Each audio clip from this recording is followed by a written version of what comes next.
Ayan guys, nasa part na tayo ng Bikutan pa lang to. Ayan guys, kung mapapansin ninyo, bukod sa mga commercial ano tawag dito, commercial ano, billboard, mapapansin ninyo ang dami ngayong billboard, mga kandidato. Ayan.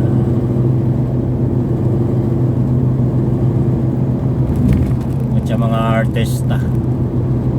Ayan, parang ang butuhan nata sa darating na Mayo 12 kung Monday ang papatakan. Kalimitan naman yun ganun kung Monday, second week, basta kalimitan second week yan second week ng ng month.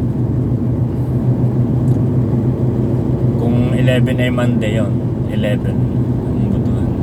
Ayan, approaching tayo sa exit ng Bikutan exit. Yan guys, pagka-exit mo pa lang dyan sa Bikutan, ano yan, may SM na dyan, SM Bikutan.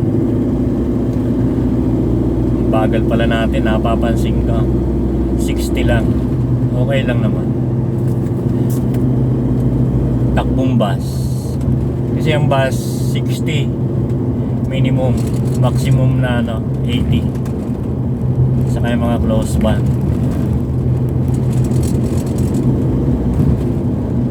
Yan ang SM sa ating kanan.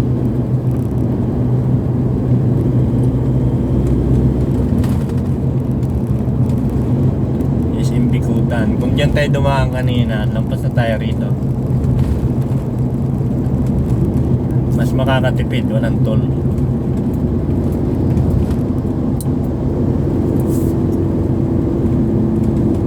Pati guys, ang paalala, gaya kahapon nag-general cleaning naman ako nito sa sasakyan. So na-check natin ang brake fluid, na-check natin langis, na-check natin ang radiator, na-check natin ang gulong.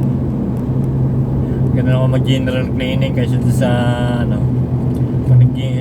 kung nag-general cleaning ako, inaabot ng 2-3 oras yan. Lupat labas yan ng sasakyan, lampaso talaga yan.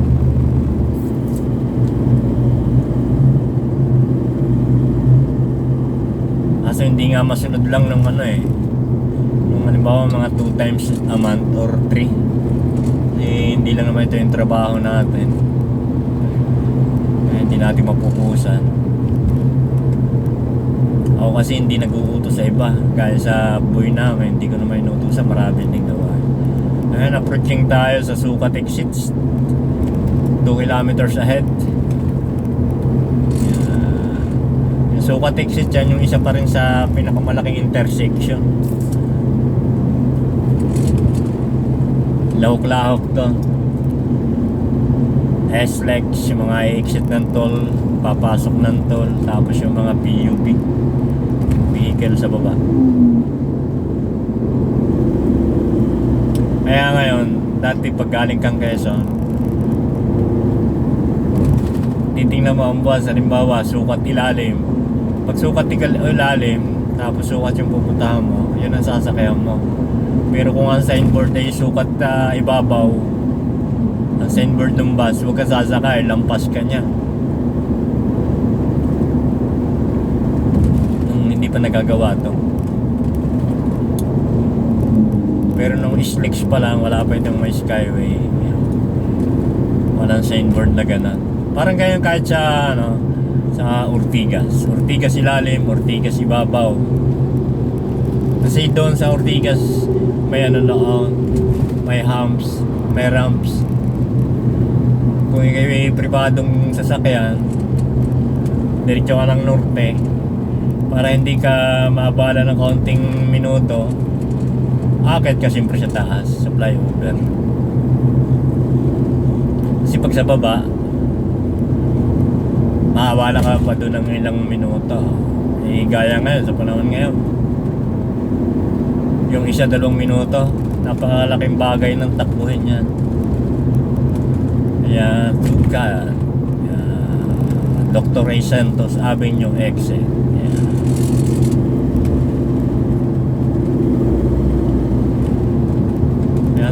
driving along tayo sa SLEX, Naiya. Naiya po Skyway.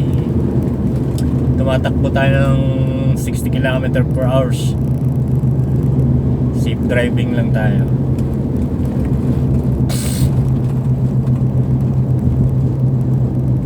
Hindi naman tayo nagmamadali. Ngayon 1:34 pa lang. In 15 minutes na doon ako. Matagal pa rin tayo maghihintay niya.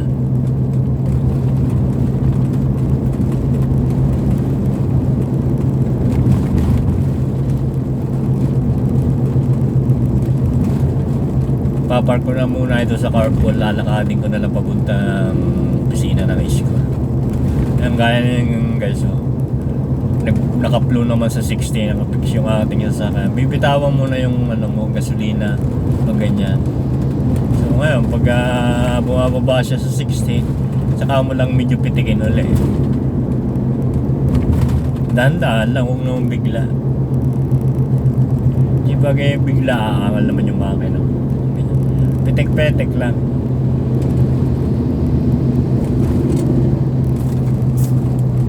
Hayaan mo lang siyang mag-flow. Nung una-una kasi bago ako natuto, babad ako sa babad ako sa silinyador. Ayun, inobserbahan ko sa mga ginagamit kong sasakyan. Tinitingnan ko yung yung pala matakaw siya sa matakaw siya sa gatong pag para sa motor din automatic.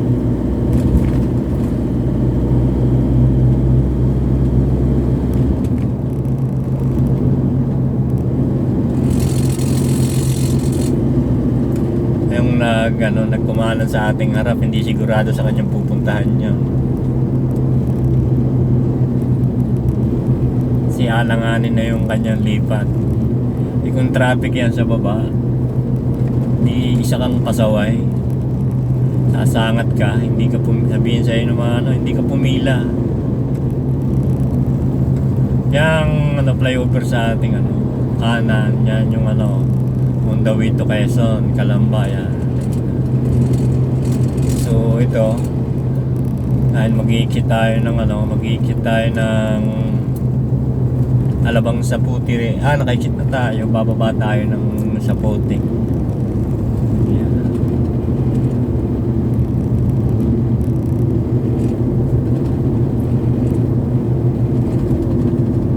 Ito 60 lang talaga dito. Pero diyan sa kaliwa, sa kahit kung nasa taas sa kanan, 80 pataas. SLEX yan. Kaya pag nagawa yung connector hanggang Quezon, napakabilis na. Parang na lang ata 2 hours o 1.5 hours na lang abutin hanggang Quezon. Lusay na. Napakabilis na ng biyahe. Pag kasi guys traffic, paglakas din ng gamit sa gatong kasi andar yung sasakyan mo na walang tinatakbo. Tapos yung aircon, ang aircon ay kahit ganun lang aliit yung motor ng aircon ng sasakyan, maganit sa makina yan. Alam niyo ba yung maganit yung matigas ding iikot, dalay. Kaya pagtakaw pa rin ng gasolina. Ayan, i-exit na tayo. LNB's exit, Alabang Saputi Road.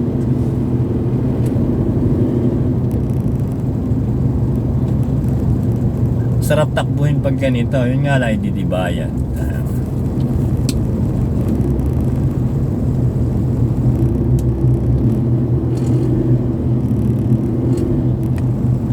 Parang sa March 14 nata. Parang na ata aalisin nata yung kasan. Puro na lang. Puro card na lang dapat. RFID. Kasi minsan nakakaabala din nga yan.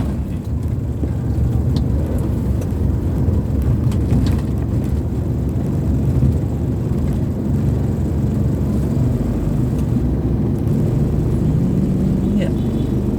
Hindi ko 597. One Pinoy Party List.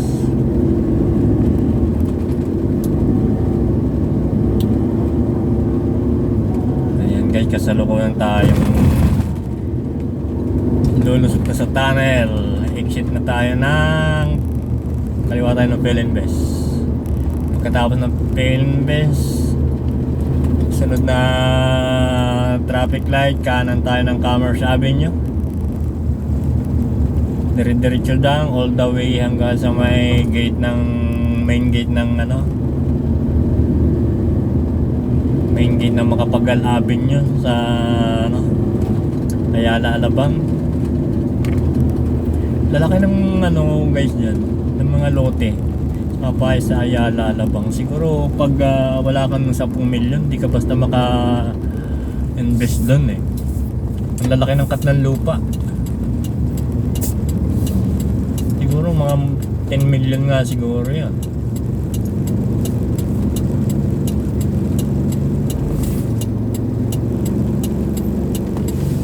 Isa din nung una sana yan eh, pinakasikat na subdivision. Ngayon marami na. Yan guys, yung nasa harap natin, pag diniretso natin all the way to Cavite, Las Piñas, papuntang Cavitex. Lagpas ka dyan, Cavitex. Eh, kung dadaan ka naman diyan para pumunta lang ng Cavite, di ka na, magkarmuna ka na lang o kaya Andang Hari.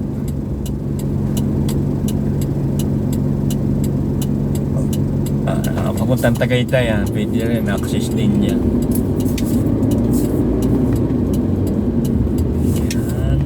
Home Depot tayo ng Pelinbes corner sa Poti.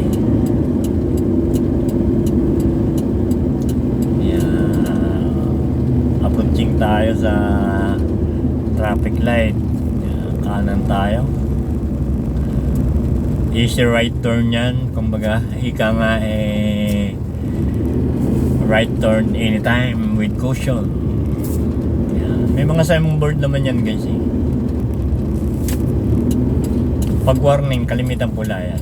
Give it turn right anytime with care.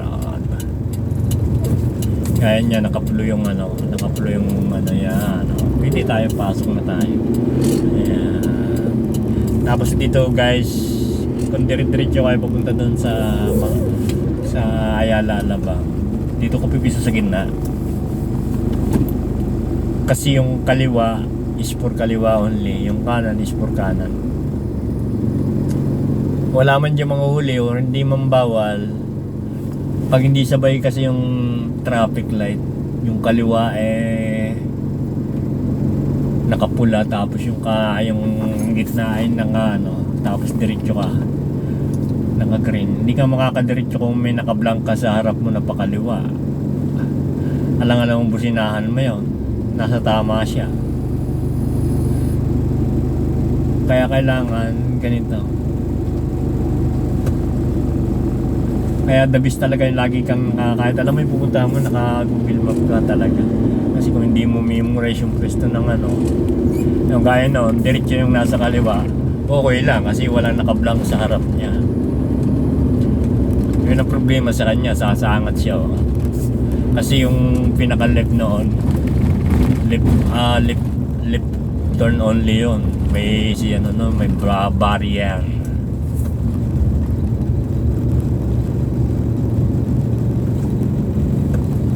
Tsaka guys, laging yung mga sasakyan sa harap mo, igagalang mo. Pag sumignal na yan, kaliwa or kanan, pagbigyan mo na, palusutin mo na, lalo na mga nasa intersection. Lalong marami mablangka eh.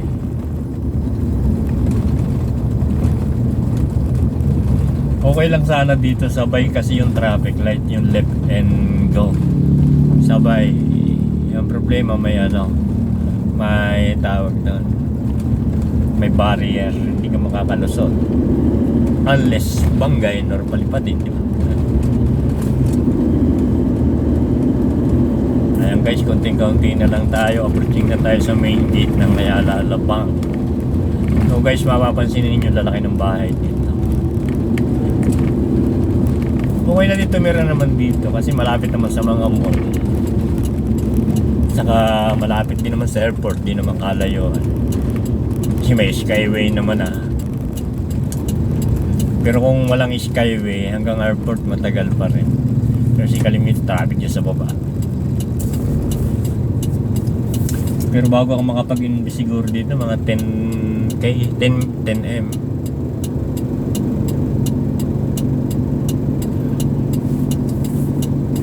Ay, ako guys. Hindi pa nakain kasi pero nakatatlong kape na tayo.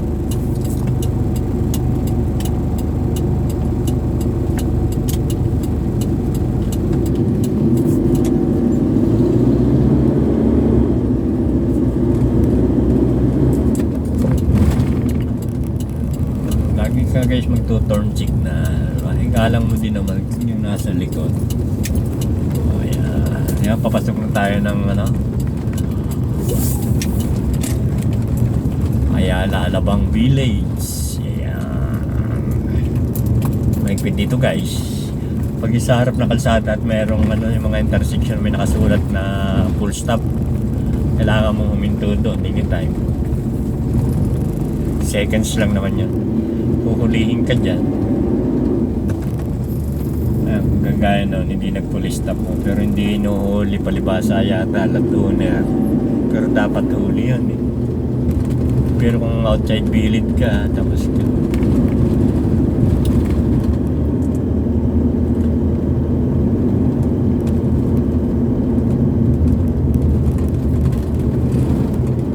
nag-U-turn pwede basta walang signboard, basta wala namang signboard gunanggo ka lang. Walang signboard ng no left turn, no right turn, go.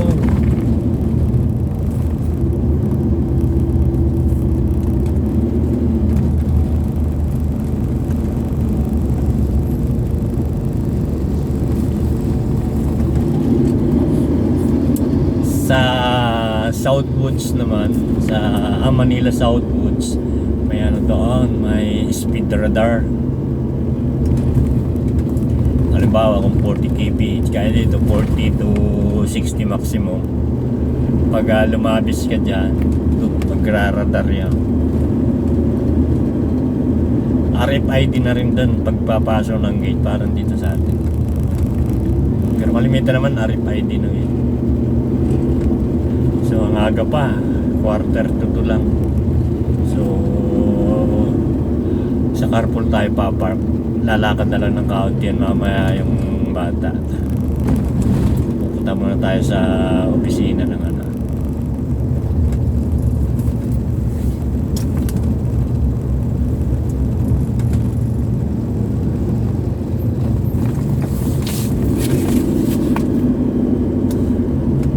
receive the requested school enrollment certificate of my son Victor Angelo Gita and grade 3. Such authority shall include authority to sign or whatever clearance need to be signed to receive the above mentioned certificate. I would very much appreciate your approval of the rest.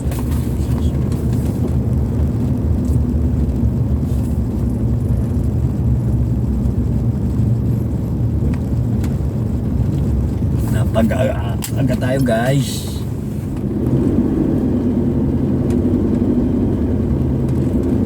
Nasanay kasi tayong kakain ng tanghalian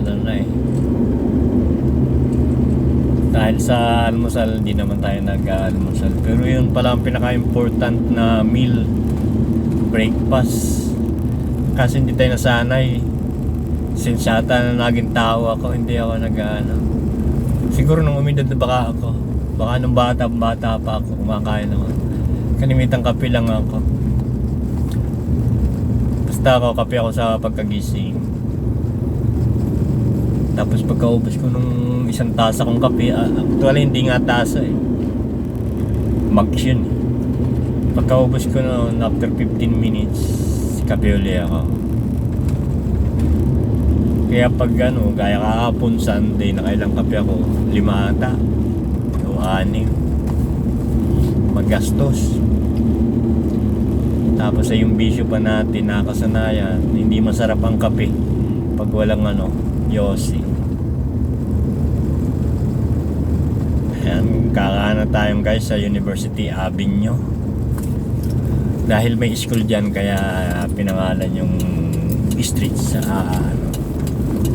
Universidad Avenue. University Lane yan. Kung hindi ako nagkakamali dito, ang maximum dito 30.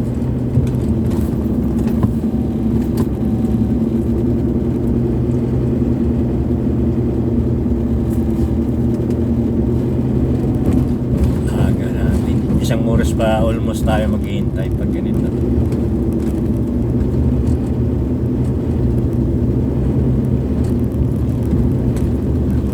Pwede pala natin ng mga sasakyan ipasok.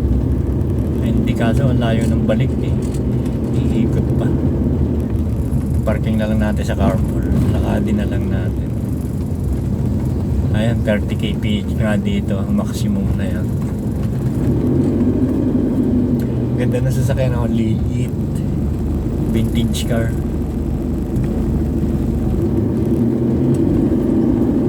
Yan guys, nakapansin yung lalaki ng bahay. Ayan maximum 30 kph.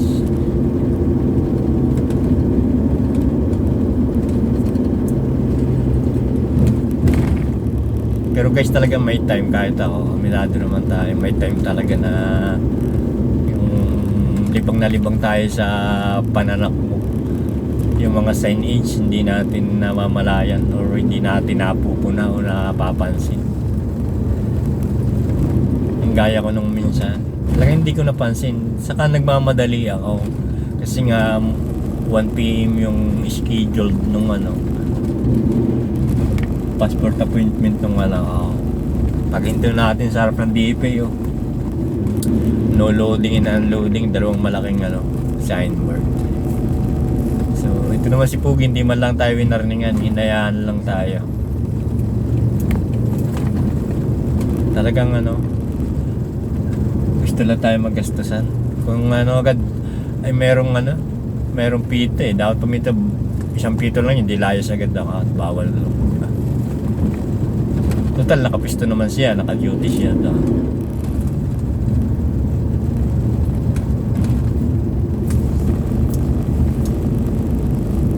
lalakadin na lang natin pa opisina.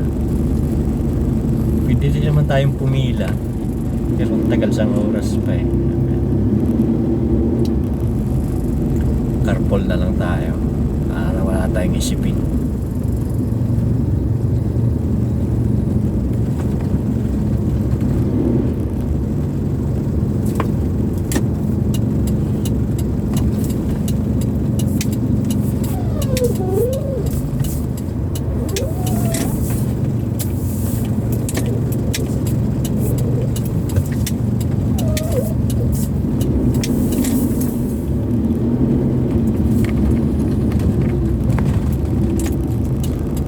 Carpool tayo guys. So ayun, magandang araw. Sa mga hindi pa nagsusubscribe kay Kuya Dormix Vlog, subscribe na kayo.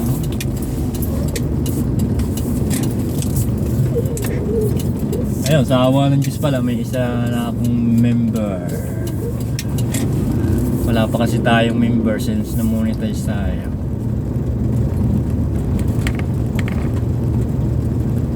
Tayo papark, malapit-lapit daw.